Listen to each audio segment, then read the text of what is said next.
வணக்கம். தலைவர் வாண்டடா வண்டியில ஏறாதீங்க, ஏறாதீங்கன்னு மேடை போட்டுலாம் உங்களுக்கு பிரச்சாரம் பண்ணிலாம் சொல்லிட்டு இருக்காரு.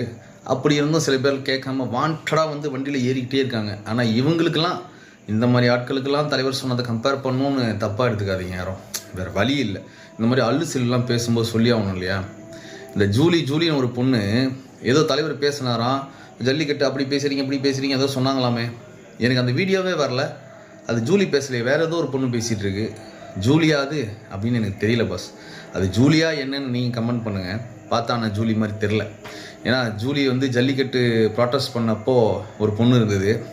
அது ப்ரொட்டஸ்ட் பிளான் பண்ணுறதுக்கு போல் ஃபேமஸ் ஆகி அங்கே போய் சும்மா டான்ஸ் ஆடிட்டு இருந்தது. அதை தூக்கி ஒரு பெரிய ஆளுன்னு சொல்லிட்டு பிக் பாஸில் போட்டானுங்க.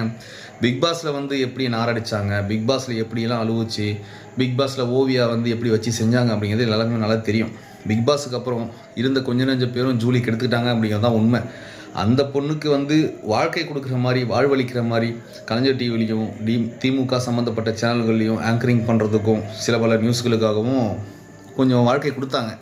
அந்த விசுவாசமாக என்னன்னு தெரில, மறைமுகமாகவோ இல்லை நேர்முகமாகவோ டிஎம்கேவுக்கு சப்போர்ட் பண்ணிகிட்ருக்க ஜூலி ஏன் இப்படி பேசிகிட்டு இருக்கீங்க? ஜோலியை பார்க்காம ஜூலி உங்களுக்கு என்ன இந்த மாதிரிலாம் பேச்சு வேண்டி கிடக்கு அப்படின்னு சொல்கிற அளவுக்கு ஒரு சிறப்பான பேச்செல்லாம் பேசியிருக்காங்க.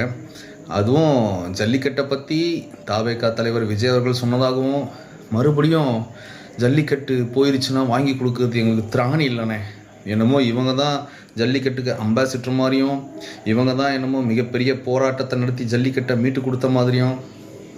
உண்மையாக ஜல்லிக்கட்டுக்கு போகிறான எல்லாருமே வாயை மூடிட்டு சும்மா இருக்கானுங்க. உனக்கு என்னம்மா